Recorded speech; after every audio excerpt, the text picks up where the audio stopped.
สบายดีพ่อแม่พี่น้องและสวัสดีเด้อพ่อแม่พี่น้องที่อยู่ฝั่งไทยสบายดีพ่อแม่ลุงป้าที่อยู่ต่างประเทศเมื่อนี้บ่าวนงสิพาบ่าวสวนไปหาพ่อบ้านพ่อแม่พี่น้องเพราะว่าบ่าวแสนเพิ่นได้แชทมาบอกว่าให้ไปบอกพ่อบ้านเฮ็ดใบสัญญาบันทึกเฮ็ดใบสัญญาบันทึกในการจดที่ดินเฮือนเนาะว่าบ่ให้จำนำบ่ให้ขายห้ามจำนำห้ามจำนองห้ามขายว่าท่านเนาะบ่าวแสนเพิ่นแนะนำมากะทางผู้หลักใจผู้ใจใหญ่นี่แหละบ่ผิดบ่ถูกช่วงเช้านี่ทางผู้เป็นสะพานบุญนี่แหละเพิ่นแนะนำบ่าวแสนก็มาบอกบ่าวสวนกะสิพาบ่าวนงไปมื้อนี้บ่าวนงสิพาบ่าวสวนไปเนาะมื้อนี้แหละเป็นเรื่องงามยามดีตะเวนแสงสีแสงส่องมาโอ้ยมื้อนี้ฝนคือสิเบิดแล้วพี่น้องบ่าวนงก็สิไปนำกับบ่าวสวนนั่นแหละมื้อนี้เอ้าเดี๋ยวสิไปสัมภาษณ์เพิ่นพี่น้องสบายดีบ่าวสวนสบายดีบ่าวนงโดยสบายดีตอนเช้าเนาะมื้อนี้เฮาสิไปไสบอกพ่อแม่พี่น้องให้ฟังแหน่มื้อนี้สิไปบ้านใหญ่บ้านใหญ่กะลางใหญ่เนาะกำลังใหญ่ไปหาไผไปหาพ่อบ้านพ่ออ้อยโอ้ไปหาพ่อบ้านพ่ออ้อยเพื่อหยังไปหาเพื่อหยังไปหาเพิ่นไปบอกเพิ่นให้เพิ่นมาหาบ่เพิ่นมาหามื้อนี้บ่มื้อนี้แหละมื้อนี้บ่แม่นแต่บ่ฮู้ว่าจักโมงนี่แหละปัญหาเนาะให้เพิ่นมามื้อนี้มาเฮ็ดใบสัญญาบันทึกบ่ให้บ่าวสวนขายเฮือนซ่านบ่อยู่กับจำนำเฮือนซ่านสัญญากับผู้หลักผู้ใหญ่บ่าวแสนโดยแล้วก็จังสั่นแหละเนาะไปกับบ่าวนงโดยเอ้าเพื่อนพี่น้องอากาศก็เช้าตกแล้วคันสั่นก็สิไปเทวานนี่แหละเมื่อวานนี่ฝนตกเบิ่นมื้อพี่น้องเบิ่งท้องฟ้าอันนี้ตะเวนแดดคักแล้วแดดงามสวยพอดีเลยเอ้ามื้อนี้เพื่อนพี่น้องก็สิได้เดินทางนำกันเพื่อนพี่น้องก็บ่ฮู้ว่าเดี๋ยวสิเช็คบ่าวแสนอีกเทื่อนึงว่าเพิ่นสิมาฮอดพี่จักโมงเพิ่นสิได้บอกพ่อบ้านยันพ่อบ้านเพิ่นมาท่าดนเนาะ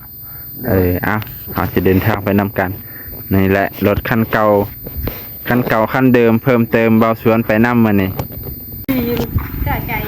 สบายดีพี่น้องมาเบิ่งโรงเรียนโรงเรียนเท่ากิมโรงเรียนเท่ากิมที่ไม่เรียนโยสบายดีนักเรียนโอ้มีนักเรียนแค่นี้เนาะท่านผู้ชมสบายดีจากอเมริกาเลยขออนุญาตเข้าเด้อโอ้คักคงเพียนหาคนปอได้ทำปอได้ปอยังนี่ปอหนึ่งขนาดปสองปอหนึ่งมีหาคนเนาะสบายดีเหรอเนี่ยสบายดีแล้วสบายดีใช่ป่ะเป็นอายได้เป็นนักเรียนใหม่ขออนุญาตเด้อคุณครูมาถ่ายในเฮียนใครแหละวันนักเรียนงามเนาะนักเรียนเป็นตาแพงบ้าอันนั้นลูกบ่เอาบ่ให้ร้านบ่หาพอยังบ่ได้อยู่โอ้หาฟอยังบ่ได้คิดสิหายากแต่เนาะฟอนี่เด้อยากแล้วหาสมัยนี้มันบ่ได้ง่ายเด้อโอ้ยบ่ยากแล้วเนาะในเรียนป .1 บ่นี่คุณครูป .2 ป .3 โอ้ผสมกันเลยเนาะทั้งพุ่นป .1 โอ้อันนี้ป .2 ป .3 ป .1 ป้าตัวหนังสือคุณครูสมกับเป็นแม่พิมพ์ของศาสตร์เลยพี่น้องสวยงามคุณครูก็งามพี่น้องนี่ล่ะเนี่ยมีผู้มักแล้ววะกะสิมีอยู่หั่นแหละเนาะกะสิมีอยู่เขียนอันนี้ปอยังนี่ล่ะร้อยปอยังไม่ปอนเจ้าเต้เฮาไปป .3 ป .3 จะคนค่ะป .3 3 คนเขาขาดเขาบ่มาบ้านอันนี้บ่มาป .3 3 คนป .2 บ่มาป .2 2 คนป .2 2 คนเพราะว่ามันบ่มีห้องอยู่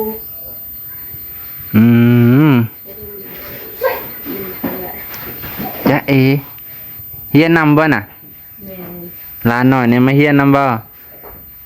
คือเก่งแท้วะเอาไปกันเด้อคุณครู เด้อ เด้อ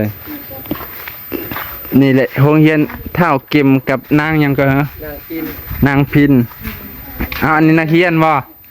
เอาหนูว่านักเรียนเด้อ หนูว่าเป็นครูตาใส่เบิ่งแหน่เบิ่งแหน่เขียนน่ะ เอามาลูกสู้ห้องใหม่กันนะมาห้องถามแล้วลูกมาจ่าย เนาะลืมถามว่าคุณครู คุณครูเพิ่นชื่อหยังก็ให้นักเรียนครูเพิ่นชื่อหยังครับอันบอกแหน่คุณครูชื่อหยัง จะล่าไปอาจารย์ป้าจะล่าไปป้าครูจะล่า อาจารย์หยัง จ้าว่า โอ้อาจารย์ล่ะเพิ่นใจดีบ่เพิ่นตีบ่บ่ตีเพิ่นคือใจดีแหละเพิ่นสอนม่วนบ่สอนม่วนบ่ เอาเพิ่งให้เอาเพิ่งอีกรอบ ม่วนบ่ ได้อยู่บ้าง โอ้ม่วนอยู่เนาะเพิ่นบ่หายเนาะเพิ่นใจดีคักๆมื้อนี้เรียนสระอิสระอีอันเด้แม่นบ่บ่าวนงก็อ่านบ่เป็นเด้สระอิสระอี เอาไปก่อนคิมตั้งใจเรียนเด้อเป็นลูกศิษย์ที่ดีของครูเด้อ บรรยากาศโรงเรียนอันนี้ก็พอมาเจาะเบิ่งลูกเลยนี่ได้ มาเจาะเบิ่งลูกว่าลูกสิเรียนเก่งบ่แม่นบ่ เฮียนบ่ เอา ขอทงเฮียนทายเด้อ พ่อแม่พี่น้องตอนนี้ก็ได้มาฮอดจอดถึงได้มาบอกพยาบาลพอดีเพิ่นประชุมพ่อแม่พี่น้องเพิ่นประชุมเกี่ยวกับกองทุนนั่นแหละพอดีเฮาก็มาฮอดบ่ได้หาพ่อบ้านไกลเนาะเพิ่นก็ติดต่อกันว่าประมาณบ่าย2บ่าย3มาฮอดพอดีเพราะว่าเพิ่นนี่เพิ่นก็ค่าเวียกพอดีเนาะเอาไปพี่น้องก็สิได้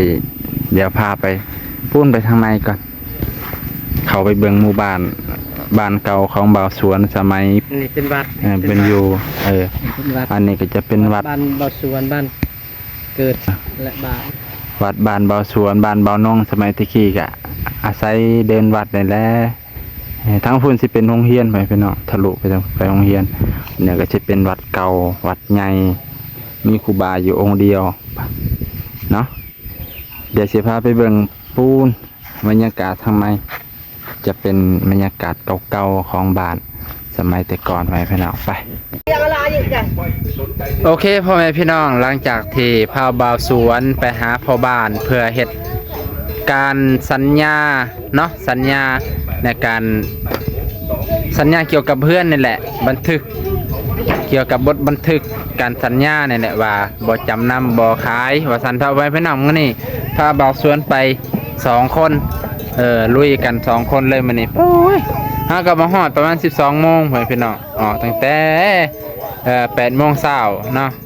เฮาก็มาฮอด 12 โมงลุยเป็นลุยขี้ตมกัดถ้ากะกำลังสิแห้งทางกะทางบ่ค่อยดีพี่น้องทางยังเป็นขี้ตมอยู่แต่จังไดไปน้ำอ้ายเพิ่นพาอ้ายเพิ่นไปให้เพิ่นนั่งมื้อนี้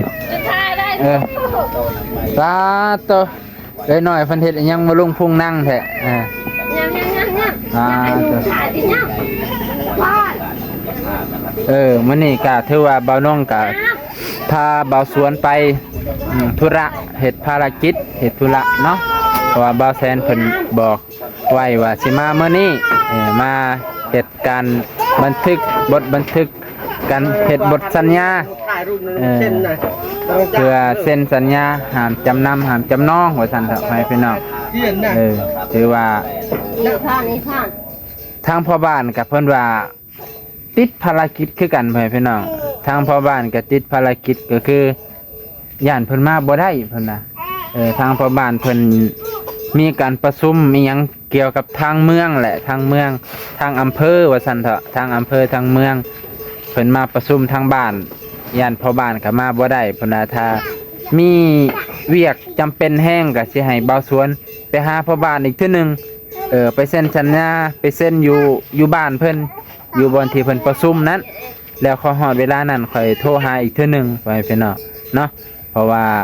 ย่านพ่อบ้านเพิ่นเพราะว่าเพิ่นก็ขมั่งเพิ่นน่ะขมั่งก็คือจำเป็นแฮงอีหลีย่านมาบ่ได้เพราะว่าเพิ่นทางอำเภอน่ะมาหาเพิ่นประชุมคักแน่ไป นาย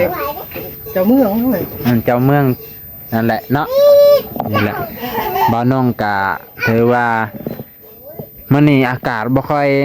ร้อนปานใดดอกพอดีอบอ้าวเนาะอากาศพอดีฝนตก มาฮอด เนาะมาฮอดมาถึงแล้วเนาะ มาถึงแล้ววันนี้ นั่ง